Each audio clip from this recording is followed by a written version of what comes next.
territoriale bi gën a émergente dañoo bëgg bu ñuy lim yi ko nekk ci Sénégal ñu jiitu bis bu ñu nee Sénégal dëkku réew mu émergent la ñu ni collectivité territoriale yi fa nekk bu fa gën a émergente ñu ni Ngaye Mékhé loolu am nañu potentiel bi économique am nañu position bi géostratégique am nañu ressources humaines yi nit ñi am nañu yéene ji te am nañu man-man bi kon li ci des nag yàlla la ñuy ñaan rek mu àggale pour ñu egg foofu. ci promesse électorale yi waaye ñu ñëw ci li nga xamante ni mooy wàllu éducation bi di tàmbale secteur yi jëpp benn ban benn lan nga ci jot a def. éducation bi ñu ñëwee école yu bari kenn muré wu leen woon béy yi dañ daan dugg ci biir xaj yi bu nu rëccee dugg ci biir ñu ni léegi nanu clôturer école yëpp d'abord sécuriser leen donc tey abri provisoire amul Ngaye école bu amul clôture ak bunt amul Ngaye kon loolu ñu def ko bi ñu ñëwee moo am école yoo xam ni classes yi manqué na ñu jàppalante ak gouvernement bi ak partenaire au développement ñu def ay classes muy ci école 2 muy ci collège yi sax def nañ fa ay classes te collège du pouvoir transféré mais dañ ni du compétence transférée mais dañ ni comme xale yi nekk daara ñooy dem école primaire ñooy dem collège ñooy dem lycée ñun duñu dissocier même bu fekkente ni nguur gi dissocier ne sax lim ñu dénk ñun dañuy jàpp ni lu nekk ci dëkk bi rek ñun leen ko dénk def nañu ay collège yi def nañ fa ay classes jël nañu ay laboratoire aussi yu bees tàq yoo xam ne amul fenn ci Sénégal ay laboratoire ñu may ko lycée may ko collège parce que foofu lañ koy jàng amul fenn nag ñu am ci yoo xam ne des na encore écoles yi at mu nekk dee ñu leen jàppale lu war a mat fukki millions bi ñu ñëwee ba léegi ci fourniture may leen lu mat 2,5 millions appui à l'éducation te lu nu jàmbat lu nu jooy ñu dagg may nañ leen ay machine ay ordinateur ay machine photocopieuse ba pare di leen saytu di ko désinfecter aussi ci Covid bi di leen may ay masque donc taxawaay bi nu war a am ci école yëpp am nañ ko am nañ lu ma doon fukki école am nañu ay ñaari collège ak benn lycée am nañu ñaari école privée am nañu ay ñaari jardin d'enfants kon fii wax nañ ni temple éducation la Ngaye Mékhé mais xam nañ ko di ko sàmm itam pour que dëkk bi nekk foo xam ni éducation bi moom kenn waxatu ko ñu ni nag léegi dañoo bëgg xale yi di am ay tenue ñu ni ren ji nañ expérimenté école primaire yëpp CP1 yi ñu wutal leen ay tenue ñu def ko aussi may leen ko ni leen bu fekkee baax na bu déwénee ñu def CP2 baa ñu def école primaire yëpp donc loolu itam ñoo ngi ci jàngalekat yi am association jigéen ñi ñu may leen terrain pour ñu mën a def seen benn collège privé mooy donc terrain bu ñu jagleel les femmes enseignantes ñoom itam ñu am taxawaay bu baax kon li ñu bëgg léegi nag fi ñu jëm mooy Ngaye am université ba mu am benn UFR boo xam ne dañ koy def ci dëkk bi parce que dëkk bi nag mate na ko matale na ko am nañu ñoo xam ne mën nañ koo feesal te dëkk bi itam am na yàgg naa yor ay gan yu jàng si fii et ba léegi dëkk yi nu wër yëpp ñu ci bari fii la ñuy jànge muy Koul muy Mérina de Dakhar muy Meewaan xale yu bari fii la ñuy jànge fii la ñuy fajoo aussi kon li nu amoon comme objectif def ko ci enseignement bi def nañ ko ba def lu jéggi dayoo di avancer nag pour def fi benn collège technique am nañu attribution bi avec l'AGETIP wax nañ ni dañu fi def benn centre de formation Posé Cuir formation professionnelle bi y a la maison de l'outil CECA bi ngeen nekk y a le CEDAF qui sont des institutions aussi de niveau départemental kon macha allah Ngaye mi ngi dem ci secteur boobu fi mu ne bërigo la rek bu nekk ci mbartal ñu jëm nag ci université de Ngaye à très moyen terme bëgg nañu état bi defar ko gën ñu jàppale pour que ñu gën a mën a am ay centre de formation aussi yu gën a mucc ayib pour que li nga xam ne mooy suñu koom ci artisanat bi dañu ci dugg ñooñu gën a am formation am finition gis ngeen léegi menuisier yi meuble yi ñuy defar nii foo ko yóbbu Dakar teg ko ci grand salon nit ñi jënd ko loolu xam-xam moo jiitu ci développement donc xam-xam ak formation. am nga tam ay étudiants yoo xamante wala ay étudiantes ñu ngi tax ci université yi nekk ci Sénégal ndax it foofu amul loo xam ne mairie bi dina ko comp. lu nu comp dañ leen di jox bu baax donc dañuy def appui à l'éducation étudiants yi dañ leen di appuyer chaque année jox leen subvention bu nu xewlee ñu dem barki démb rek maa ngi woon Ndar ci journée des étudiants seen logement yi itam dañ leen ciy jàppale mais suñu yéenee itam à terme mooy ñoo am ay villas yoo xam ne ñoo ko moomal mairie bi xale yi di fa dëkk di ko yokkoo ci dëkkuwaay ci biir Ndakaaru ak yeneen dëkk yi que ça soit Ziguinchor ou Saint-Louis et cetera donc ñoo ngi leen jàppale bu baax di leen suivre di xool li ñuy def di leen coacher aussi ak di leen encadrer pour que ñu am pépinière boo xam ni demee dañoo am élite boo xam ni dina mën a toog toogaay yi ñu toog fii ci Ngaye mais nag dañu ko mën a toog ci Sénégal toog ko ci Afrique comme ñun tam ni ñu yàlla mayoon ñu toog ko ci Afrique donc loolu amuñu ci daara yi aussi ñoo ngi leen di jàppale bu baax parce que daara yi ñun def nañ daara ak école arabe avant ñu dem école française xam nañu njëriñam et moo taxit am na double avantage day ñu jàng am xam-xam mën a jariñ gis nga boo demee école Sëñ Mourtala bi ay bachelier la ñuy formé yu polyvalent yu bien mais boo demee ci daara yi itam day ñu leen jàngal diine ñu ragal yàlla dina yokk sécurité bi dina leen jox xam-xam yokk sécurité bi gën leen a xiir ci diine te loolu dafa bokk ci développement ñoom itam da leen di jàppale donc fi mu ne éducation xëy na nag daanu dajul suuf waaye li doon sunu engagement yëpp ci sunu programme politique def nañ ko et yéene nag lu nu bëgg di gën a àggale et gën a am ay daara école gën a am enseignement primaire bi ñoo ngi defar benn médiathèque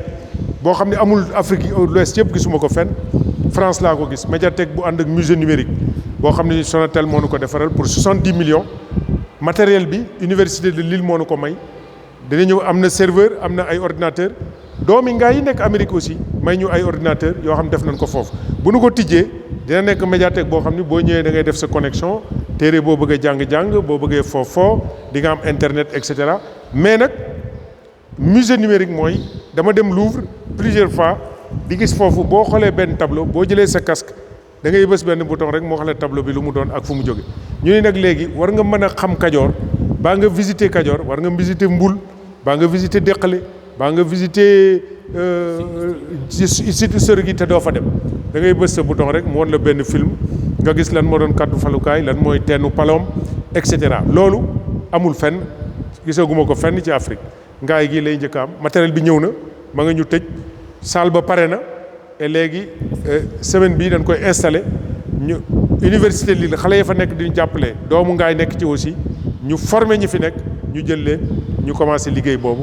et donc ngaay gi doon xaar ci affaire éducation dellusiwaat na et dañuy wax nag na ci ku nekk jàpp ci waa Kajoor yëpp jàpp ci parce que loolu fierté Kajoor la découverte boobu musée numérique bi musée numérique bu Kajoor la donc ñu àndandoo ñun ñëpp liggéey que la Corne du Kayor devienne benn pôle boo xam ni pôle bu mucc ayib la ci développement ak ci ko ñu jógee éducation dem ci wàllu wér-gu-yaram pour ku ñu xam ne ni Mékhé mooy district sanitaire mën naa wax ci commune yu bari ñu tàmbali fii ba Niakhé ba Thilmakha fi la ñuy transférer seen i malade ndax jumtuwaay mat ngir mën a accueillir. waaw ci santé at mu nekk ñoom itam dañu leen jox lu mat fukki millions ak ñaar am ci nag benn rëq-rëq parce que dañu leen jox fukki millions yoo xam ni garab lay doon mais garab yi ñoom dañ ko war a jaay denc principal bi jël seen bénéfice mais dañuy xool ni at mu nekk garab ga day dem xaalis ba dem man leen nag ren dañu leen jox subvention bi dañu jënd garab yi waaye nag bu nu yàlla may ñu fekkee déwén na ngeen indiwaat lan leen joxoon ren nga xam dañ cey yokkaat lan leen di jox déwén xam nga tey bu ñu doon def loolu tey ñoom dañu am 70 millions yoo xam ne mi ngi ci table yi 70 millions koy jënd garab kañ waratoo jooy garab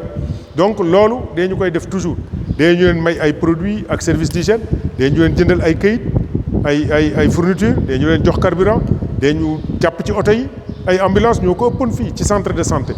oto yi di panne entretien bi baaxul mais léegi nag am nañu yaakaar ak docteur bi nekk nii que mi ngi def discipline mi ngi def rigueur mais nit ñi bëgguñu rigueur aussi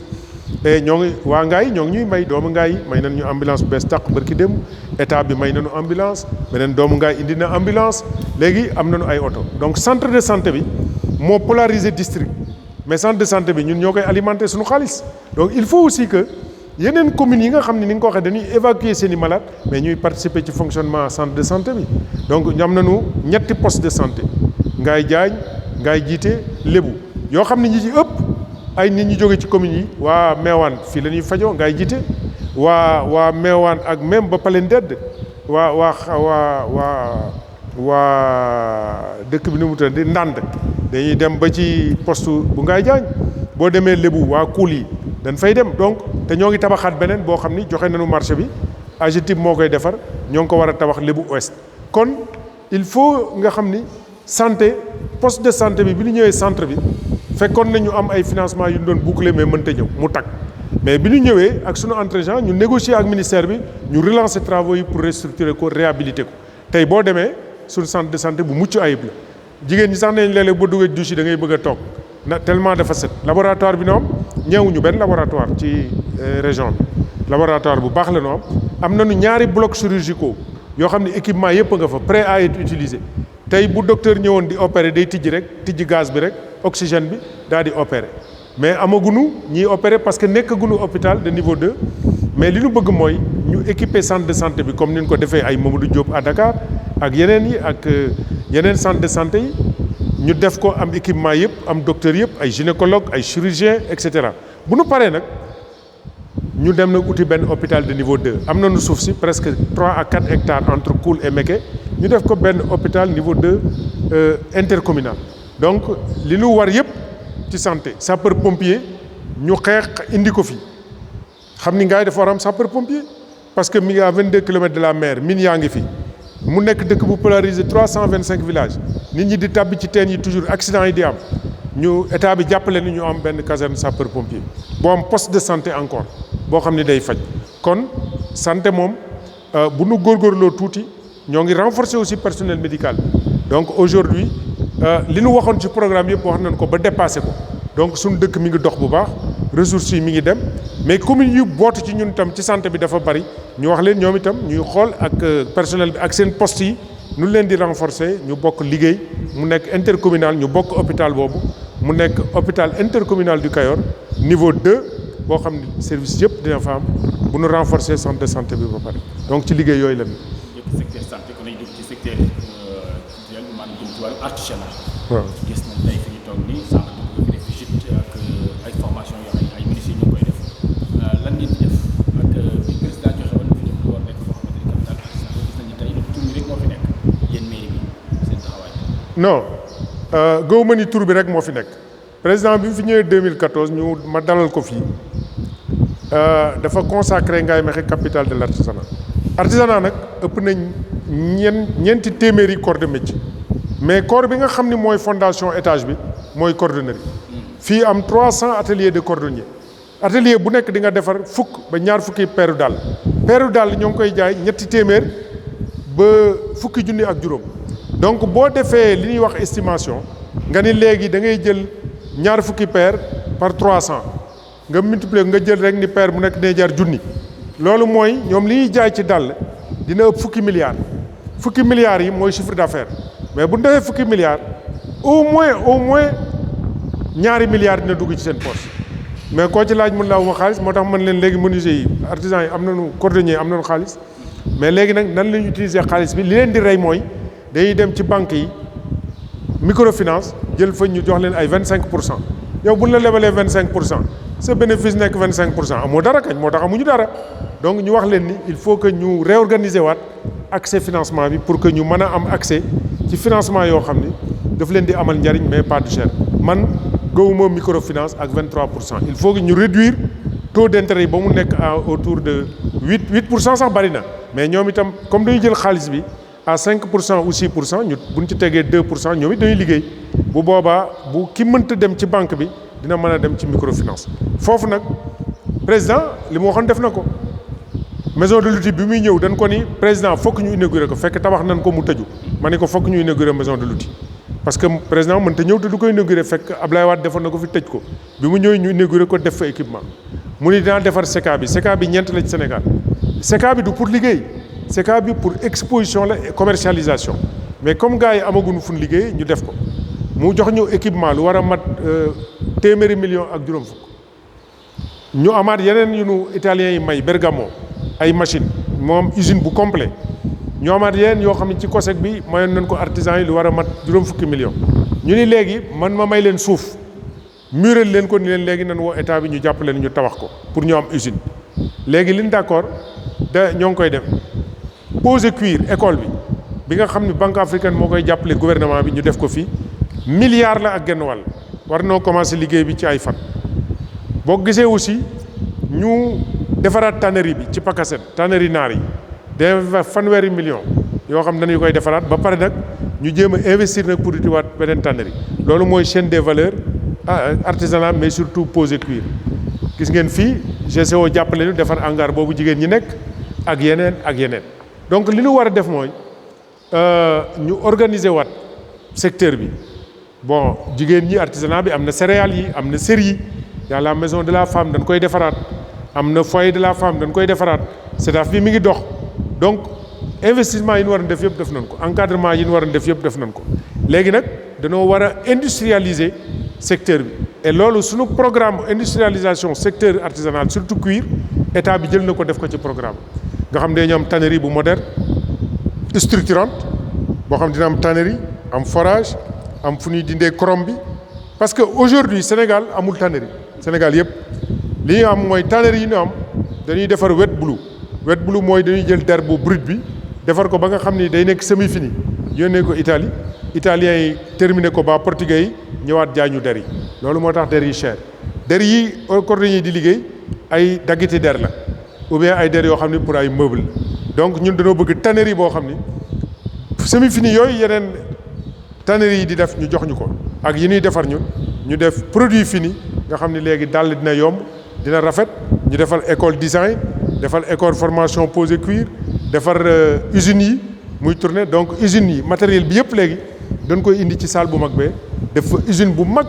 boo xam ne amul fenn ci Afrique de l'Ouest bii ñu garder ko muy salle boo xam ne dañu fi def ay exposition ñu réorganiser waat secteur bi jàppale waat artisans yi tijjiwaat village artisanal fi chinois yi nekkoon dañu fa tijji fii ak lu mat weer village artisanal dajale ñi nekk ci mbedd yi ñëpp ñu tëj leen fa ay place mu nekk village artisanal fii nekk Seka mu am femmes yi di jaay fii série dàll yi pañe yi poterie bi lépp ñu boole ko ngay am rayonnement en tant que capitale de l'artisanat donc foofu aussi lan fa waroon a bay ci suñu waar lépp bay nañ ko waaye nag daañu dajal suuf bi ñu ñëwee artisans yi daawuñu waxante seen biir dañ naan xoolante di rivalisante ñu boole leen ba nekk benn njaboot ñu nekk seen biir di leen aar di leen yiir et di leen gunge et aujourd'hui tout est au point. Ah oui léegi loolu formation la ak institutionnalisation donc loolu daf ci am liggéey boo xam ni ñoo ngi koy liggéey aujourd'hui ak APIX ñoo ngi koy liggéey ak l'ADER ñoo ngi koy liggéey ak chambre de commerce pour que ñu am ay NINEA am ay récépissé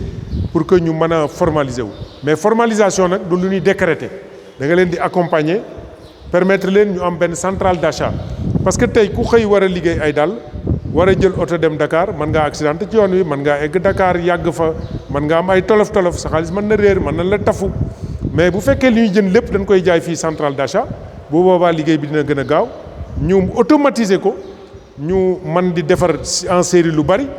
et dañu permettre ñu mën a dugg ci commande publique bi pour di mën a defaral armée bi di defaral école yi di defaral ay ENA et loolu ñoo ngi ci aussi et ñoo ngi defar ay échantillons pour aller à la conquête bu ñu installer suñuy machine nga xam ne ñu mën a defar ay 25000 paires ay 10 000 paires mais tey amu ci benn atelier bu la mën a defaral 5000 paires en 10 jours parce que outils yi ñu yor day ay outils yu archaïque amuñu accès ci financement et il faut état bi faciliter accès au financement et moo tax ma ni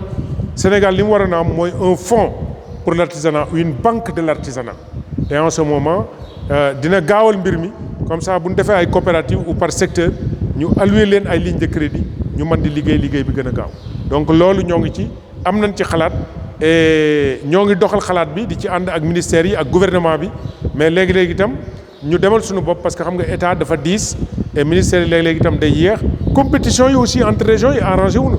parce que bu ñu nee dàll waa Soumbédioune jël ministères yi leen woy ñun mën noo def lii te fii gouvernement bi investir na jël lu war a ma téeméeri xale yóbbu leen Italie ñu jàng nu ñuy defee maroquinerie ñuy defee sellerie et ñooñu ñoo ngi fi seen xel mu màcc na ci loolu dañ leen a war a jël mais bu ne dañu jël yóbbu xaalis waa Soumbédioune ñun mën nañ ko chambre des métiers yi ñu mën nañ ko ñu ni série waa Diourbel ni mën nañ ko day indi ay affaires yoo xam ne du sotti il faut que gouvernement bi jël décision am un plan de financement et d'aménagement du secteur xool nan la koy defee ba ku nekk fekk ci sa bopp ñun de fii ñoo ngi ci ànd ak waa Kouré ñoom ci commune yu Koul lañ nekk ànd ci ak waa Mbégéré commune yu Pekes lañ nekk mais y a des talents am nañu compétence gars yi am nañu jàng mën nañu defar lépp mën nañu defar dàll yi mën nañu defar ceinture yi mën nañu defar ay yére yoo xam ni day ànd ak der mën nañu defar ay sel boo demee Tunisie sel yi fas yi gendarmerie di utiliser ak police mais fax lañ koy defare man dama fay jënd sel donc pourquoi pas tey seli gendarmerie ak armée bi ak centre d'équitation yi duñ ko defaree ngaay parce que ki njëkk a defar sel traditionnel fii mooy monsieur Kare Gueye te fii la ko defaree ngaay te ay doomam a ngi fi te dañuy defar ay sel donc bu ñu amee ay machine ak outillage dañu gën a mën a renforcer sel yi donc foofu ñoo ngi ciy bay suñu waar artisanat bi mi ngi taxaw président Macky Sall li mu waxoon def na ko ngaay mi ngi taxaw lépp a ngi dox mais nag il faut ñu gën a liggéeyaat pour gën a travailler label bi travailler contrôle qualité travailler production bi donc par l'automatisation indi informatisation indi des écoles de design et de conception pour que ñu gën a mën a am taxawaay bi ñu war a mën a taxaw ba label Sénégal mën a génne fii porté ngaay label Sénégal ñu man sax ni été prochain ci àddina bi ngaay mooy lancé dàllam en 2022 muy made in Sénégal label dàllu ngaay ñu lancé ko sur le plan mondial dem lancé ji ko Da Vinci à Florence ou bien ñu lancé ko Paris ba ñu lancé ko Addis Abeba ba Abidjan ba Dakar nga xam ni bu boobaa ngaay dina yor jumtukaay yi nga xam ni mat na jumtukaay dëkk boo xam ni dafa nekk capitale de l'artisanat am xarañ ci cordonnerie te loolu kenn weddante ko waa ngaay di sol dàllu ngaay gouvernement bi di sol dàllu ngaay mais aussi poche yeeg saag yi ñu yor yëpp muy lu ñuy defaree ngaay voilà. voilà ñu ñëw ci xëyu ndaw donte njiitu réew mi am na taxawaay bu am solo boo xam ne ko ci wax di ko ci def yéen fi ci toll. waaw xëyum ndaw mi boo nee président wax na ko gouvernement bi wax na ko tëral nañu programme fu ngeen ci toll day lu xaw a yàkkamti lu mel ni li may reproché léegi itam gouvernement bi ci laa bokk APR la président la àndal mais nag du tey ñun tam comme eggewuñu ci xalaat yi duñ toog toujours fi ñuy toog it la ñuy mën a wax suñu xalaat ñu dégg ko parce que xëyum ndaw du lu ñuy décréter tey bu ñu jëloon ndaw yi ngaay rek ak goxu Kajoor bi jox ko gouvernement pour mu wutal leen am xëy mënu ko fii ak semaine donc astamaak nag ngone Sénégal yëpp il faut ñu bàyyi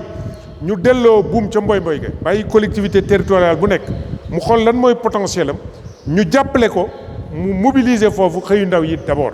comme fii ñun ñoo ngi wax artisanat ñu jox ñu ay jumtukaay ak ay moyens ba ñu retenir ñu bari par l'industrialisation par la formalisation du secteur par l'accès au financement par l'exportation du label Sénégal ñun ñu téye ñi ci ëpp fii ñi ci ëpp itam ñiy dem ñu gunge leen beneen gox def ko ci mbay mi beneen gox def ko ci menuiserie bi beneen gox def ko ci poterie bi bu boobaa dee ñu téye ñu bari ci ndaw yi te secteur bi nga xam ni moo ëpp lu mën a joxe emploi mooy artisanat ñun ñoo ko yor moo tax léegi gouvernement bi am na conscience ni li mën a bëll